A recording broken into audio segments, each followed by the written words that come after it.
इस कहानी की शुरुआत में हमें अर्जेंटीना के कैपिटल ब्यूनस एयर्स को दिखाया जाता है, जहां पर चारों तरफ हाई सिक्योरिटी है। हमें यहाँ पर कटीले तार दिखते हैं, साथ ही हर जगह कैमरा दिखते हैं और इन्हीं कैमरास के आगे एक लड़का गुजरता है जिसका नाम केन है। उसके सामने एक एसयू गाड़ी होती है। वो चुपचाप आगे चला जाता है, पर कुछ दूर जाकर वो रुक जाता है। दरअसल ये एक चोर है। वो उस गाड़ी के पास वापस आता है और उसका दरवाजा खोलकर उसके अंदर चला जाता है। दरअसल केन इस गाड़ी को नहीं बल्कि इस गाड़ी की इम्पोर्टेंट चीजों को चुराना चाहता है। सबसे पहले वो म्यूजिक सिस्टम को निकालता है और उसके बाद डिस्पोर्ट पर जो कीमती चीजें होती है उन्हें निकाल कर अपने पास रख लेता है। इसके बाद वो गाड़ी के पिछली वाली सीट पर यूरिन करता है। ऐसा वो क्यों कर रहा होता है, इसके पीछे कोई भी रीजन नहीं होता। और जब उसने अपना काम पूरा कर लिया है, वो गाड़ी का दरवाजा खोलने की कोशिश करता है, लेकिन दरवाजा नहीं खुलता। उसे लगता है कि वो आसानी से दरवाजा खोल लेगा, लेकिन पूरी कोशिश करने के बाद भी दरवाजा नहीं खुलता।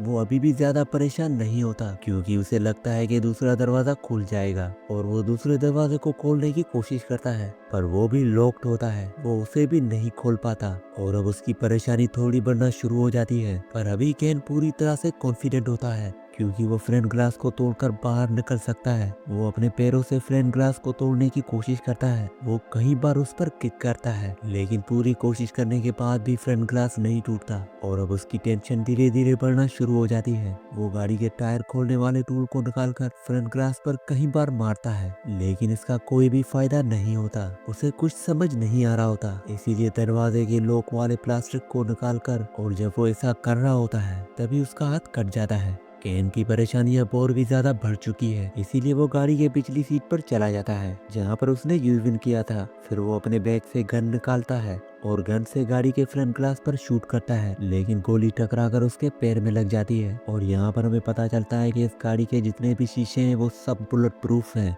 केन के हाथ के साथ उसका पैर भी जख्मी हो चुका है। वो अपनी टी शर्ट उतारकर अपने पैर के जख्म पर बांध देता है। तभी वो एक लड़की को देखता है। वो उसे आवाज देता है और लड़की गाड़ी के पास आ जाती है। वो अपने बैग से लिपस्टिक निकालती है और गाड़ी के साइड मिरर विंडो पर अपना चेहरा देखती है। इसके बाद वो जाने लगती है। केन जोर जोर से चिल्लाने लगता है, लेकिन वो उसकी आवाज नहीं सुनती।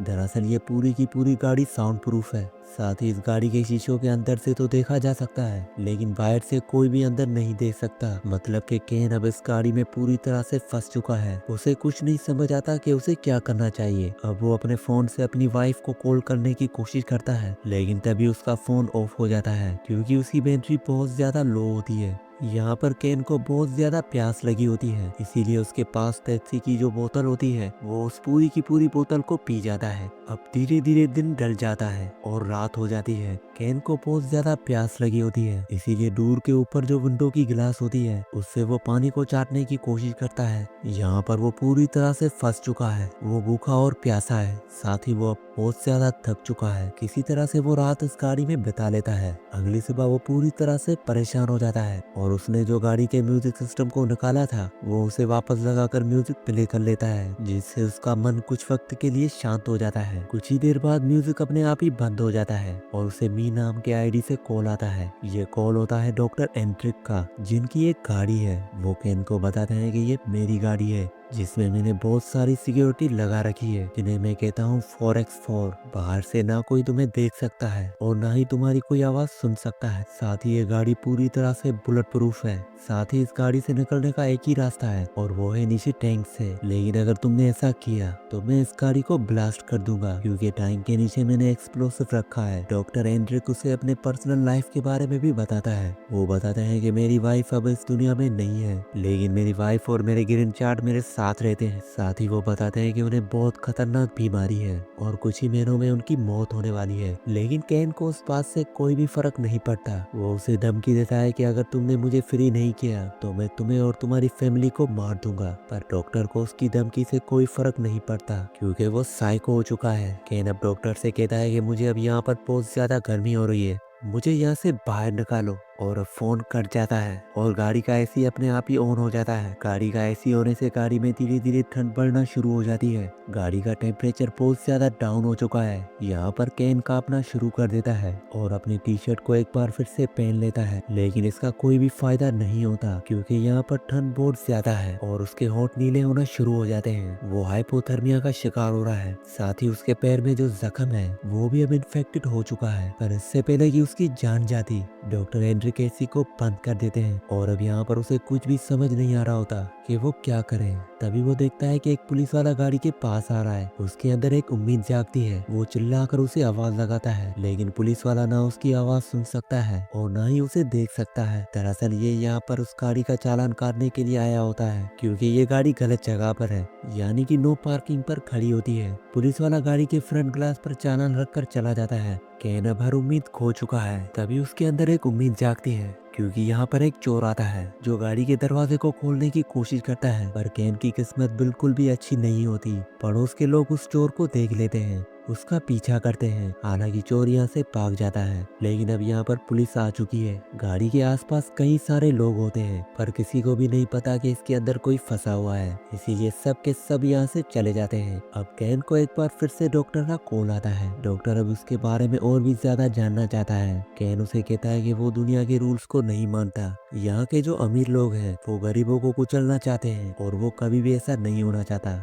इसीलिए चोरी करता है जैसे उसके फादर और ग्रैंडफादर किया करते थे। कोई उसे गन पॉइंट पर रखकर भी काम से मना करते तभी वो यही काम करेगा। और अब डॉक्टर को उसका जवाब अच्छा लगता है, इसीलिए वो उसे बताता है कि गाड़ी के सीट के पीछे एक पाइप है जिसके अंदर गाड़ी को साफ करने का पानी है, तुम उस पानी को पी सकते हो। और इसके बाद वो गाड़ी के पीछे जाकर उस पाइप को निकालकर बोतल के अंदर डाल देता है। हालांकि उस पानी में केमिकल भी होता है, लेकिन केन इस बात की परवाह नहीं करता और एक ही घूंट में पूरा पानी पी जाता है क्योंकि उसकी पूरी बॉडी डिहाइड्रेट हो चुकी है। इसी तरह से एक और दिन गुजर जाता है और अब अगली सुबह दिखाया जाता है कि केन के दिमाग पर भी असर पड़ना शुरू हो गया है। वो फिजिकली और मेंटली पूरी तरह से कमजोर हो चुका है, इसीलिए वो अपने माइंड को बिजी रखने के लिए पेपर पर गाड़ी के जो इंटीरियर होती है उसकी डिजाइन बनाना शुरू कर देता है। वो बहुत ज्यादा भूखा होता है, इसीलिए कागज खाना शुरू कर देता है, जिसके बाद उसे फिर से प्यास लगना शुरू हो जाती है और उसके बाद अपना यूरिन पीने के अलावा और कोई भी रास्ता नहीं होता और मजबूरी में उसे ऐसा करना पड़ता है। और तभी उसे डॉक्टर का कॉल आता है। डॉक्टर की बात उसे माननी होती है, इसीलिए डॉक्टर उसे कहता है कि गाड़ी के डैशबोर्ड पर एक चॉकलेट रखी है, तुम उसे खा सकते हो। केन जल्दी उस चॉकलेट को निकालता है और खा लेता है, जिसके बाद उसकी बॉडी में थोड़ी सी एनर्जी आ जाती है। और अब कुछ देर बाद हमें दिखाया जाता है कि वो गाड़ी के स्टार्ट बटन को बार बार प्रेस करता है और गाड़ी स्टार्ट हो जाती है, लेकिन गाड़ी बैक गियर पर लगी होती है। वो गियर बदलने की कोशिश करता है लेकिन गियर नहीं बदलता और अब वो पूरी स्पीड से गाड़ी को पीछे ले जाता है। गाड़ी एक दीवार से टकरा जाती है और तभी गाड़ी के जो एयरबैग्स होते हैं वो खुल जाते हैं, जिससे उसको चोट तो नहीं लगती पर गाड़ी का पिछला शीशा टूट चुका है। वो गाड़ी से उतरकर पास ही के पेट्रोल पंप पर चला जाता है और उसे वहाँ पर एक कैफे दिखता है। वो वहाँ पर चला जाता है जहाँ पर वो खाने पीने की चीजें लेकर खाने लगता है और तभी वहाँ पर एक सिक्योरिटी गार्ड आ जाता है। वो केन से कहता है कि पहले तुम्हें इसके पैसे पे करने पड़ेंगे, पर केन के पास पैसे नहीं है, इसीलिए वो अपनी गन निकालता है और उसे मार देता है। पर तभी उसकी आंखें खुल जाती है। वो अभी भी गाड़ी के अंदर होता है। दरअसल वो एक सपना देख रहा होता है। उसकी हालत बहुत ज्यादा खराब हो चुकी है, उसके अंदर बिल्कुल भी एनर्जी नहीं है और उसके पास जो गन होती है वो उससे अपनी जान लेने की कोशिश करता है, लेकिन गन के उस स्लॉट में गोली नहीं होती। और तभी यहाँ पर एक बार फिर से डॉक्टर का उसे कॉल आता है और तभी गाड़ी की लाइट्स अपने आप ही जल जाती है। उसके सामने डॉक्टर होता है। डॉक्टर फोन से बात कर रहा होता है, पर अब वो गाड़ी के अंदर आ जाता है क्योंकि वो जानता है कि केन की हालत बहुत ज्यादा खराब हो चुकी है। उसके अंदर इतनी ताकत नहीं है कि वो मुझ पे हमला कर सके। गाड़ी के अंदर आने के बाद वो केन को बताता है कि आज से पहले मुझे 28 बार लूटा गया, इसलिए मैंने ऐसी गाड़ी बनाई जिसके अंदर मैं किसी भी चोर को फंसा सकूं और अब तुम फंस चुके हो, तुम यहाँ से जिंदा नहीं जा सकते। इसके बाद डॉक्टर किसी को कॉल करता है और केन को मौका मिल जाता है। वो अपनी गन से उस पर शूट कर देता है और गाड़ी से उतरकर रेंगते हुए आगे बढ़ने लगता है क्योंकि अब उसके अंदर इतनी ताकत नहीं है कि वो भागकर या चलकर वहां से भाग सके। पर डॉक्टर को गोली छूकर निकली होती है। वो अभी भी पूरी तरह से ठीक होता है। वो केन के पास आता है और उसे मारते हुए उसकी गन को छीन लेता है और एक बार फिर से वो केन को उस गाड़ी के अंदर ले जाने लगता है, लेकिन गन की आवाज से यानी कि गोली की आवाज से पुलिस आ जाती है और वो डॉक्टर से कहती है कि उसे छोड़ दो, लेकिन डॉक्टर केन को गन पॉइंट पर ले लेता है वो पुलिस वाले को बताता है कि ये एक चोर है, इसने मेरी गाड़ी चुराने की कोशिश की है, इसने मेरे ऊपर गोली भी चलाई और अब मैं इसके साथ खुद ही निपट लूंगा, ये तुम्हारा प्रॉब्लम नहीं है। लेकिन पुलिस वाला कहता है कि उसे छोड़ दो, पर डॉक्टर उसकी बात नहीं मानता और कुछ ही देर में यहाँ पर रिपोर्टर्स और पुलिस की भीड़ आ जाती है और इन्हीं में से एक पुलिस वाला आता है जिसका नाम एमेडियन होता है। दरअसल अब वो रिटायर हो चुका है और वो डॉक्टर से बात करता है। वो उसे कन्विंस करने की कोशिश करता है कि तुम्हें इसे छोड़ना होगा, पर डॉक्टर उसकी बात नहीं मानता। वो कहते हैं कि पुलिस वाले अपना काम अच्छे से नहीं करते, इसीलिए इनके जैसे चोर आजादी से घूमते हैं और इसका नुकसान हम जैसे आम लोगों को उठाना पड़ता है। मैं जो कर रहा हूँ बिल्कुल ठीक कर रहा हूँ। यहाँ पर जितने भी लोग होते हैं, आधे लोग डॉक्टर की साइड हो जाते हैं और आधे लोग चाहते हैं कि वो केन को फ्री कर दे। पर यहाँ पर जो रिटायर्ड पुलिस वाला होता है वो डॉक्टर से कहता है कि तुम एक एजुकेटेड इंसान हो, तुम कानून को अपने हाथ में नहीं ले सकते, तुम्हें इसे छोड़ देना चाहिए। वो उसे बहुत सारी ऐसी बातें बोलता है जिससे डॉक्टर कन्विंस हो जाता है और अब वो केन को छोड़ देता है। केन किसी तरह से पुलिस की गाड़ी पर आ जाता है और डॉक्टर खुद अपनी गाड़ी में बैठ जाता है। वो अपनी मोबाइल पे एक टाइमर चलाता है और अगली बार वहाँ पर एक बहुत बड़ा ब्लास्ट होता है। दरअसल पेट्रोल टैंक पे जो उन्होंने एक्सप्लोसिव लगाया था उसने उसे ब्लास्ट कर दिया और अब उसकी मौत हो चुकी है। वहीं केन को दिखाया जाता है कि जो वो ये देखकर पूरी तरह से सैड हो चुका है, पर अब वो फ्री है। उसने जो भी जुर्म आज तक किए थे उसके लिए पुलिस उसे अरेस्ट कर लेती है और वहीं सारे के सारे लोग केन के बारे में बोल रहे होते हैं। वो कहते हैं कि ये एक बहादुर डॉक्टर था जिसे अपने ऊपर पूरा यकीन था, जो वो कर रहा था उसे बहुत यकीन था कि वो पूरी तरह से ठीक था और ये गवर्नमेंट को एक बहुत बड़ा सबक है। कम से कम इतने बड़े वाकये के बाद शायद पुलिस अब अपने काम को अच्छे से करेगी और शहर में जो चोरी की वारदातें होती है उन्हें पूरी तरह से कंट्रोल में ले लेगी। अब यहाँ से केन को हॉस्पिटल में लाया जाता है, उसका ट्रीटमेंट किया जाता है और उसके बाद इसके ऊपर केस चलेगा। आज से पहले उसने जितने भी गुनाह किए हैं उसकी इसे सजा दी जाएगी और इसके बाद इस कहानी का एंड हो जाता है। अगर ये कहानी आप दोस्तों को अच्छी लगी हो तो प्लीज मेरे चैनल को सब्सक्राइब और वीडियो को लाइक जरूर कर देना। तो मिलते हैं किसी नई वीडियो पे।